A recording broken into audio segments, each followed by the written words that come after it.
Panchayat office ভাঙচুরের অভিযোগ উঠল তৃণমূল কংগ্রেসের কর্মী সমর্থকদের বিরুদ্ধে। ঘটনাটি ঘটেছে রায়গঞ্জ ব্লকের ৬ নম্বর রামপুর গ্রাম পঞ্চায়েতে। গত শুক্রবার কিছু তৃণমূলের সদস্যরা পঞ্চায়েত অফিসে ঢুকে তাদের কাছ থেকে হিসেব নিকেশ চাইলে পঞ্চায়েত কর্মীরা হিসেব দিতে না চাইলে ভাঙচুর চালানো হয় অফিসে। এ বিষয়ে লিখিত অভিযোগ বিডিও রায়গঞ্জ থানায় জানালেও মেলেনি কোনো সুরাহা। ঘটনার জেরে চাঞ্চল্য রায়গঞ্জ এলাকায়।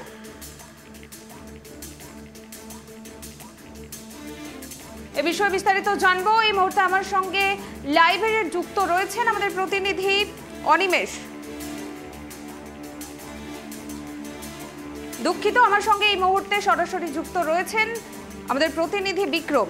বিক্রম, পঞ্চায়েত অফিস ভাঙচুরের অভিযোগ তৃণমূলের বিরুদ্ধে, কি অভিযোগে এই পঞ্চায়েত অফিস ভাঙচুর করা হলো?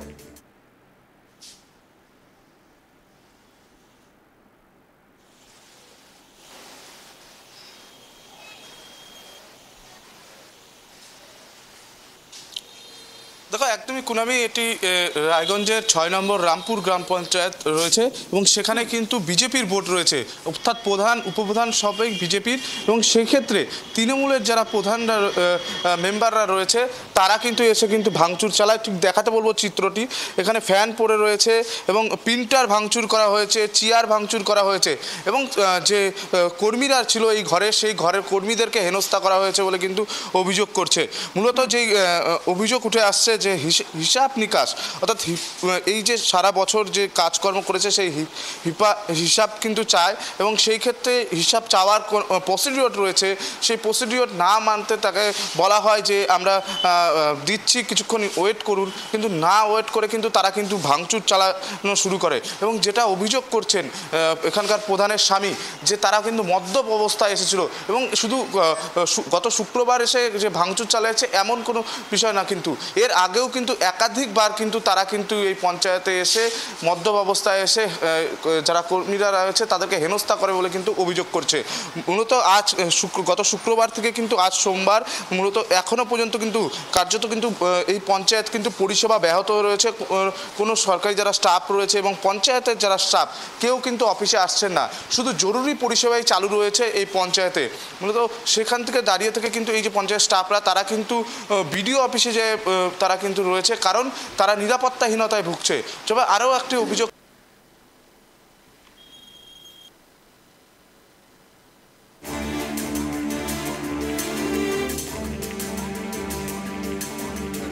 কিন্তু পুলিশের শুধু একজন সিভিক ভলেন্টিয়ার আসে এবং এসে কিন্তু সমস্ত বিষয় দেখে চলে যায়।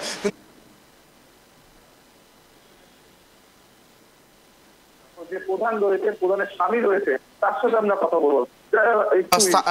যে প্রধান রয়েছে, প্রধানের স্বামী রয়েছে, তার সাথে আমরা কথা বলবো। একটু যদি আসেন, বলছি এই যে শুক্রবারে ঘটনাটি ঘটেছে, আপনারা কতটা নিরাপত্তাহীনতায় ভুগছেন এবং এখনো পর্যন্ত তো আপনাদের পঞ্চায়েত সমস্ত পরিষেবা বন্ধ রয়েছে, আপনাদের কি দাবি মূলত এবং কি ঘটনা ঘটছিল সেদিন একটু যদি বলেন?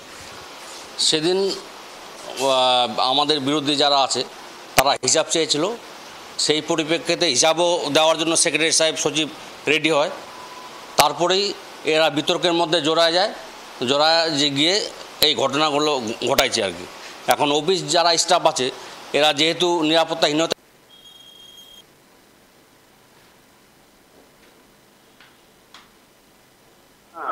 ভুগছে, বলছে জরুরি পরিষেবা ছাড়া আমরা কোনো কাজ করব না আর কি।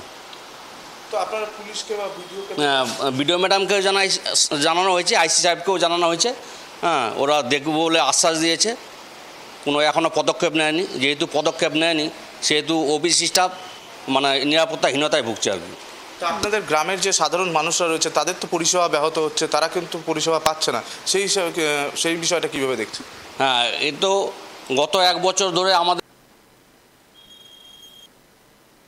উন্নয়নমূলক কিছু কাজ করতে দিচ্ছে না বিরোধীরা, সেটা বিডিও ম্যাডামও জানে। 1 বছর ধরে কোনো টেন্ডারও হয়নি আমাদের। উন্নয়নমূলক কাজ স্তব্ধ করে দিয়ে এই পঞ্চায়েতকে হ্যাং করতে যাচ্ছে, এটাই বিরোধীদের উদ্দেশ্য। কোনো উন্নয়নমূলক কাজ করেননি না, 1 বছর ধরে কোনো উন্নয়নমূলক কাজ হচ্ছে না, সেটা বিডিও ম্যাডাম বলতে পারবে। তাদেরও নলেজে আছে। আমরা চাচ্ছি যে উন্নয়নমূলক কাজগুলো হোক, মানুষ পরিষেবাগুলো পাক। কিন্তু আমরা যেহেতু বিজেপি করে এখানে সেহেতু তো আমাদের উন্নয়নমূলক কাজ করতে দিচ্ছে না। আমরা বিজেপি করছি বলে এটাই আমাদের অপরাধ। সেই আপনারা বিজেপি করেন, পার্টি করেন, কিন্তু আপনারা তো এখন একটা সরকারের পদে রয়েছেন একটা।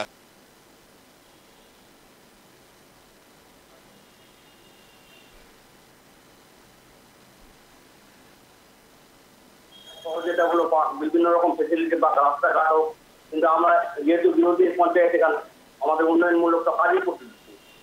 1 বছর ধরে আমাদের এখানে টেন্ডারও হয় না, এই টাকাটা খেলা বিরোধীরা কি চিন্তা ভাবনা করছে। আমাদের উন্নয়নমূলক তো কাজই করতে দিচ্ছে না। 1 বছর ধরে আমাদের এখানে টেন্ডারও হয় না, সেই টাকাটা ফেলা আছে। এখন বিরোধীরা কি চিন্তা ভাবনা করছে, আমরা তো কিছুই বুঝতে পারছি না। আমরা তো বলছি যে উন্নয়নমূলক কাজ হোক, কোনো বাধা যেন না দেয়। পরিষেবা বা পঞ্চায়েত কবে থেকে চালু করবে পরিষেবা আমরা যদি এর স্বচ্ছ বিচার না পাই তাহলে আমাদের অফিস খোলা থাকবে, আর যেটা জরুরি কাজ পাবলিকের আমরা অসুবিধা করব না, জরুরি কাজগুলো পরিষেবা দেব। কিন্তু যতক্ষণ না সঠিক বিচার পাই আমরা পঞ্চায়েতে আমরা ওইভাবেই চলবো আর কি, অনির্দিষ্টকালের জন্য বন্ধ থাকবে। দেখো একদমই প্রধানের স্বামী তিনি বলছেন যে অনির্দিষ্টকালের জন্য কিন্তু কাজ বন্ধ থাকবে, শুধু জরুরি পরিষেবা চালু থাকবে। তবে সেখানেই একটা বিষয় আসছে, দেখো গত শুক্রবার এই ঘটনা ঘটে, কিন্তু আজ সোমবার এখনও পর্যন্ত প্রশাসনের তরফ থেকে অর্থাৎ বিডিও অফিসের তরফ থেকে কোনো পদক্ষেপ নেওয়া হয়নি এবং থানার পক্ষ থেকেও কোনো পদক্ষেপ নেওয়া হয়নি। তবে এখন এটাই দেখার বিষয় কত তাড়াতাড়ি প্রশাসন বা পুলিশ প্রশাসন পদক্ষেপ নেয় এবং স্বাভাবিক ছন্দে ফিরে আসে এই পঞ্চায়েত এবং সমস্ত কাজ আবার শুরু হয়। কুনামি, ধন্যবাদ বিক্রম। যে খবরের দিকে আমাদের নজর রয়েছে, রায়গঞ্জের 6 নম্বর রামপুর গ্রাম পঞ্চায়েত গত শুক্রবার ভাঙচুর করে তৃণমূলের কর্মী সমর্থকরা। তাদের অভিযোগ যে পঞ্চায়েতের কর্মীদের থেকে তারা হিসেব নিকেশ চায়, কিন্তু পঞ্চায়েত কর্মীরা সেটি দিতে পারেনি, আর সেই অভিযোগে তারা পঞ্চায়েতে ভাঙচুর চালায়, যার কারণে কিন্তু পঞ্চায়েতে পরিষেবা বন্ধ রয়েছে। সাধারণ মানুষ কিন্তু পরিষেবা পাচ্ছেন না, তাদের চরম সমস্যার সম্মুখীন হতে হচ্ছে। অন্যদিকে বিজেপি শাসিত পঞ্চায়েত কর্মীদের অভিযোগ যে পুলিশ প্রশাসন এখনো পর্যন্ত এই ঘটনায় কোনো রকম পদক্ষেপ গ্রহণ করেনি, আর সেই কারণেই কিন্তু পঞ্চায়েতের পরিষেবা বন্ধ থাকবে। শুধুমাত্র জরুরি পরিষেবা ছাড়া কিন্তু অনির্দিষ্টকালের জন্য পঞ্চায়েতে সমস্ত পরিষেবা বন্ধ থাকবে বলেই কিন্তু তারা জানাচ্ছেন।